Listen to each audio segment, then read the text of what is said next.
नमस्कार दोस्तों, क्या हाल है। दोस्तों, किसी भी फील्ड में, किसी भी क्षेत्र में, खास करके खेलों में, स्पोर्ट्स में सिर्फ टैलेंटेड होना ही काफ़ी नहीं है।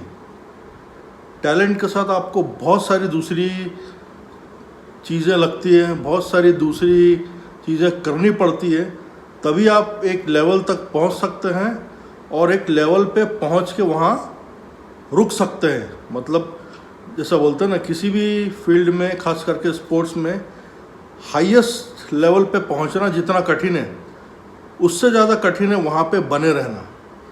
तो ये सब चीज़ के लिए खाली टैलेंट काम नहीं आता।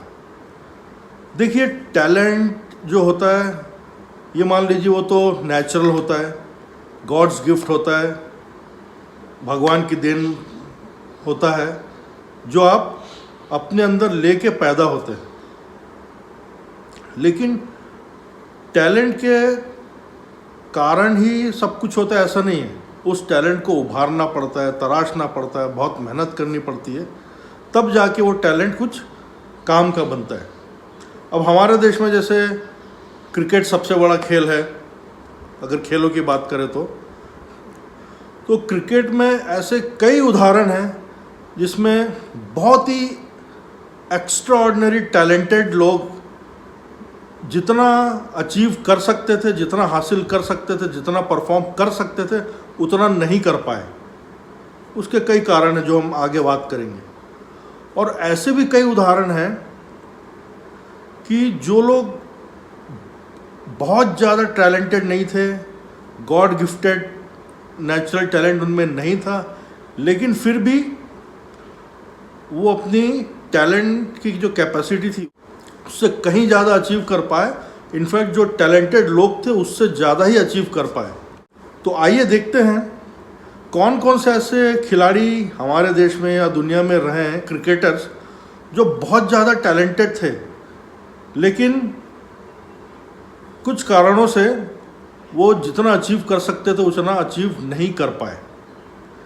अब इनमें सबसे पहला नाम आता है विनोद कांबली का।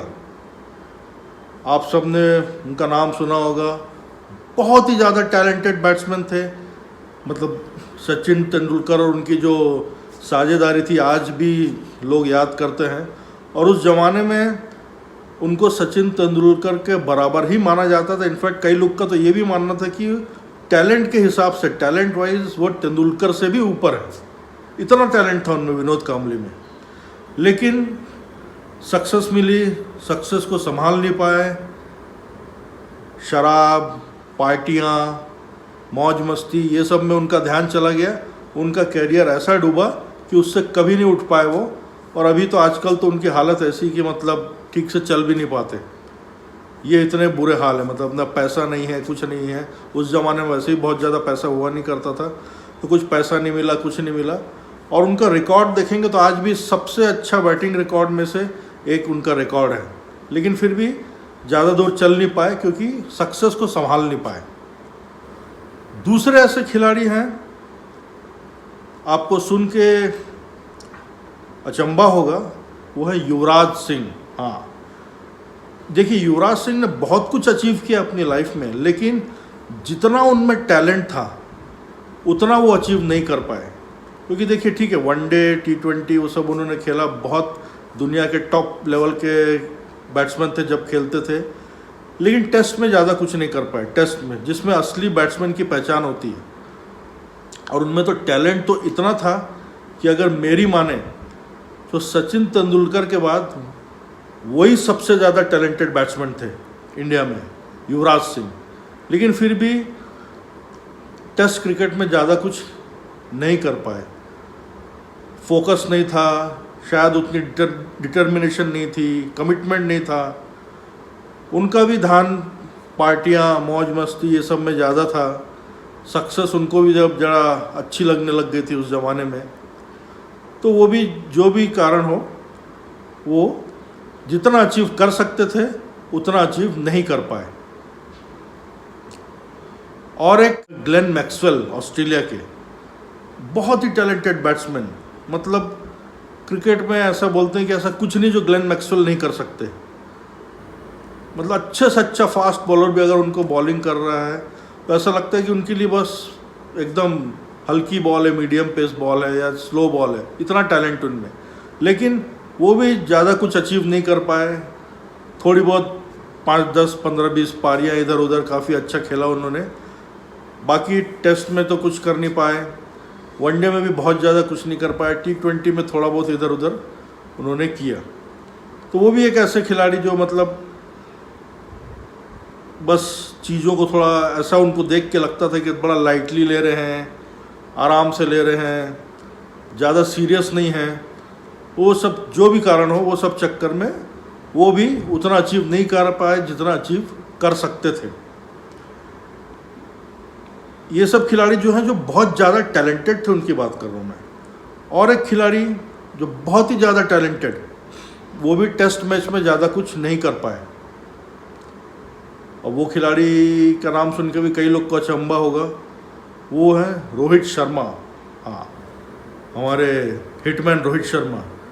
नो डाउट वनडे T20 में उनसे अच्छा बैट्समैन बहुत कम है, एकदम टॉप लेवल के वाइड बॉल क्रिकेट के खिलाड़ी हैं, लेकिन टेस्ट मैच में वो भी ज़्यादा कुछ नहीं कर पाए जितनी उनसे उम्मीद थी। जितना टैलेंट उनमें है उतना वो टेस्ट क्रिकेट में नहीं कर पाए। किया उन्होंने, थोड़ा बहुत किया, लेकिन जितना कर सकते थे उतना नहीं कर पाए। मतलब मेरे हिसाब से कम उनको तो 15,000 रन टेस्ट क्रिकेट में बनाने थे। तो जो भी रीज़न हो, वो टेस्ट क्रिकेट में उतने सफल नहीं हो पाए। ऐसे कई उदाहरण हैं जो बहुत ही टैलेंटेड थे, जो जितना कर सकते थे उतना नहीं कर पाए। एक और नाम है, अभी तो ज़्यादा रिटायर वगैरह नहीं हुए, अभी तो खेल ही रहे हैं, पृथ्वी शॉ। आप लोगों ने नाम सुना होगा। पृथ्वी शॉ को मतलब इंडियन क्रिकेट में सचिन तेंदुलकर के बाद नेक्स्ट बिग थिंग बोला जाता था। मतलब कि वही सचिन तेंदुलकर के जैसे बचपन से ही सारे रिकॉर्ड तोड़ते आए थे। मतलब उस अंडर 13, अंडर 14, अंडर 15 में से उन्होंने दुनिया भर के सारे रिकॉर्ड तोड़ के रखे हुए थे। सभी बोलते थे कि नहीं, अब इंडिया में यही एक नया सुपरस्टार होने वाला है।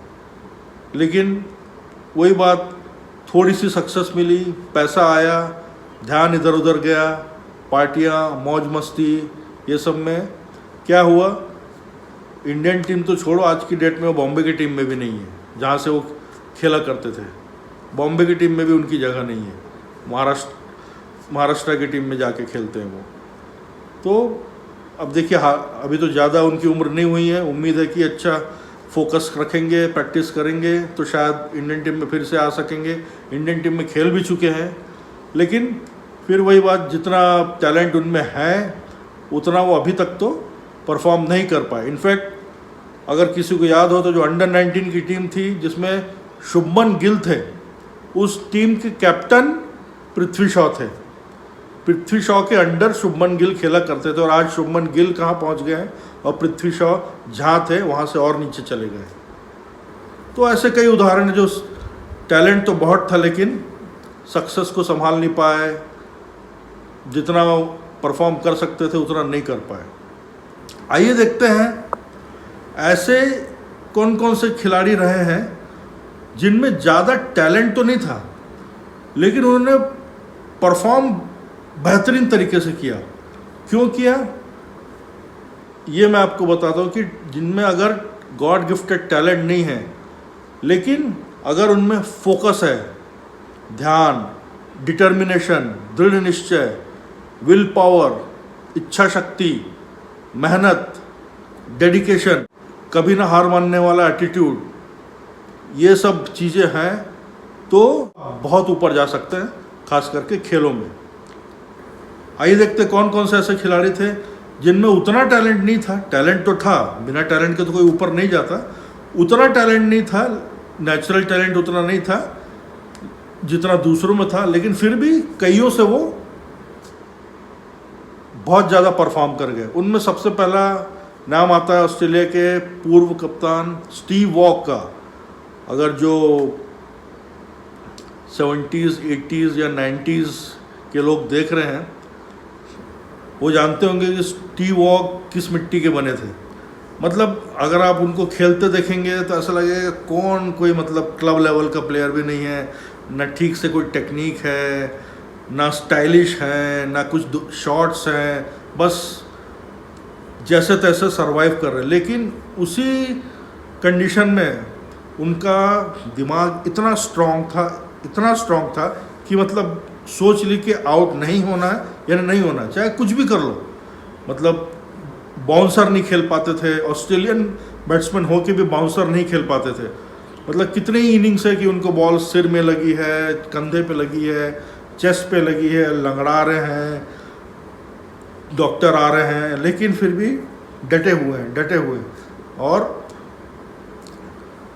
जब भी ऑस्ट्रेलिया को ज़रूरत पड़ती थी, ऑस्ट्रेलिया टीम जब भी मुश्किल में होती थी, तो स्टीव वॉक खड़े रहते थे। कई मैचेस उन्होंने जिताए, मतलब सिर्फ खड़े हैं, आउट नहीं हो रहे, बस खड़े हैं, जैसे तैसे रन बन रहे लेकिन खड़े हुए हैं। बहुत ज़्यादा नेचुरल टैलेंट नहीं था, लेकिन फिर भी डिटर्मिनेशन, कभी ना हार मानने वाला एटीट्यूड और मेहनत, सिर्फ मेहनत, इस कारण से वो बहुत ऊपर गए और दुनिया के सबसे अच्छे कप्तानों में से गिनती होने लगी उनकी। उनके भाई हैं मार्क वॉग, वो एकदम opposite, natural talent, God gifted talent, एकदम स्टाइलिश, एलिगेंट, लेकिन वो उतना अचीव नहीं कर पाए जितना स्टीव वॉग ने अचीव किया। ये भी एक उदाहरण है कि मेहनत और फोकस का।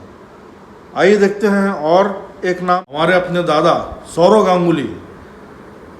गांगुली जब खेलना शुरू किया उन्होंने, उनके पास सिर्फ 2-3 शॉट थे, वो भी ऑफ साइड में खेलते थे, लेग साइड में खेल नहीं पाते थे, बाउंसर को वो भी नहीं खेल पाते थे, ज़्यादा तेज नहीं भाग पाते थे, लेकिन फिर भी दिमाग से इतने स्ट्रॉन्ग, इतने मजबूत कि बस खेलना है, आउट नहीं होना है, मेहनत करना है और अपने आप को इम्प्रूव करना है। ये जो उनका एटीट्यूड था ना, कि बस उस चक्कर में इंडिया के सबसे अच्छे खिलाड़ियों में से एक और सबसे अच्छे कप्तानों में से एक बन के रिटायर हुए। मतलब बस लगे रहो, चाहे कुछ भी हो जाए, हार नहीं मानना है, वो एटीट्यूड था सौरव गांगुली का। और एक नाम आता है हमारे सिद्धू पाजी, नवजोत सिंह सिद्धू। उनको भी मतलब कोई खेलते देखे तो ऐसा लगता है उस ज़माने में कि मतलब कहाँ से उठा के लाए, कुछ क्या 2 रन भी बना पाएगा कि नहीं बना पाएगा। मतलब शॉट्स उनके पास कुछ नहीं थे, लेकिन फिर भी डिफेंस था, रुके रहते थे बस। और इच्छा शक्ति कि हाँ मुझे सक्सेसफुल होना है, मुझे आउट नहीं होना है, चाहे कुछ भी हो जाए, मैं रन बनाऊंगा, मैं क्रीज पे डटे रहूँगा। और मेहनत करते जाओ। उनके पास 2-3 ही शॉट थे, बस एक लेग साइड पे फ्लिक करते थे और आगे बढ़ के स्पिनर को छक्का मारते थे, बस उससे ज़्यादा कुछ वो करते नहीं थे। लेकिन फिर भी प्रैक्टिस मेहनत करके वो एक काफ़ी अच्छे ओपनर बन के रिटायर हुए। उनके बाद एक और नाम आता है ऐसे ही, रवि शास्त्री, जो आजकल सबसे सफल कमेंटेटर्स में से एक है। रवि शास्त्री भी ऐसे थे, जब वो टीम में आए, इंडियन टीम में जब उन्होंने खेलना शुरू किया, तब वो आए थे as a left arm spinner बन के टीम में आए थे। 8वें-9वें नंबर पे बैटिंग करते थे वो, लेकिन वही मेहनत, डिटर्मिनेशन, फोकस, इच्छा शक्ति, कभी ना हार मानने वाला एटीट्यूड, इन्हीं सब कारणों से जब वो रिटायर हुए तो इंडिया के सबसे अच्छे टेस्ट ओपनर्स में से एक बनकर रिटायर हुए। सोचिए, मतलब कहाँ नंबर 9-8 पे बैटिंग करते थे और सबसे अच्छे टेस्ट ओपनर में से एक बनकर रिटायर हुए, वो भी ऑस्ट्रेलिया में उन्होंने डबल सेंचुरी की हुई है, ऑस्ट्रेलिया जाके। ऐसा उनका डिटर्मिनेशन था। उनके पास भी शॉट्स अगर कुछ नहीं थे, बस एक लेग साइड में थोड़ा सा फ्लिक करते थे और आगे निकल के स्पिनर को छक्का मारते थे, उससे ज़्यादा वो कुछ नहीं करते थे। लेकिन फिर भी फोकस, एकदम पॉजिटिव एटीट्यूड, मेहनत, डिटर्मिनेशन, इन्हीं सब कारणों से वो एक बॉलर से ओपनिंग बैट्समैन बन गए, रवि शास्त्री।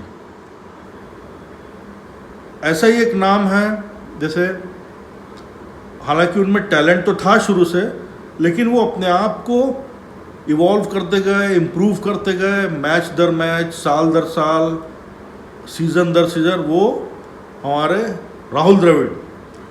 हाँ, जब वो शुरू में आए थे सब उनको यही बोलते थे कि मतलब ये तो खाली ब्लॉक करते हैं, खाली टेस्ट मैच के बैट्समैन हैं, वनडे वगैरह में नहीं खेल पाएंगे। लेकिन उनमें इतना डिटर्मिनेशन, इतना फोकस, कभी ना हार मानने वाला एटीट्यूड, उनका अगर वनडे रिकॉर्ड देखेंगे तो जिनको नहीं मालूम है तो उनके लिए मैं बता दूं कि उनके भी 10,000 से ज़्यादा वनडे में रन्स हैं और अच्छे खासे स्ट्राइक रेट और एवरेज के साथ, उस ज़माने के हिसाब से काफ़ी अच्छे स्ट्राइक रेट के साथ। मतलब लोगों ने उनको कहा कि वो वनडे के प्लेयर नहीं हैं, तो उन्होंने अपने आप को बदला, मेहनत की डिटर्मिनेशन के साथ और सबसे अच्छे वनडे बैट्समैनों में से एक बन के रिटायर हुए राहुल द्रविड़। इतना मतलब उनमें डिटर्मिनेशन और फोकस था। और वो खेलते थे किस ज़माने में, जब तेंदुलकर, सहवाग, ऐसे जब नेचुरल टैलेंटेड लोग जो आसपास रहते थे, वीवीएस लक्ष्मण, अगेन बहुत ही नेचुरली गिफ्टेड प्लेयर, इन सब के साथ वो थे और अपने आप को इवॉल्व करते गए, सिर्फ फोकस, डिटर्मिनेशन और हार्डवर्क से दुनिया के सबसे अच्छे बैट्समैनों में से एक बन के वो रिटायर हुए। तो दोस्तों, जैसा कि मैंने पहले कहा, खाली टैलेंट होने से कुछ नहीं होता, उसके साथ आपको मेहनत करनी पड़ती है, बहुत मेहनत करनी पड़ती है, फोकस रखना पड़ता है, डिटर्मिनेशन चाहिए, पूरा ध्यान एक ही चीज़ में लगाना पड़ता है, इधर उधर ध्यान ना भटके, चाहे कुछ भी हो जाए, कितना भी पैसा आ जाए। यही सब चीज़ अगर रहती है तभी एक टैलेंटेड आदमी ऊपर जा सकता है और कम टैलेंटेड आदमी भी ऊपर जा सकता है। ठीक है दोस्तों, उम्मीद है वीडियो पसंद आया होगा। जल्दी मिलते हैं एक और वीडियो के साथ, तब तक अपना ध्यान रखिए। Thank you.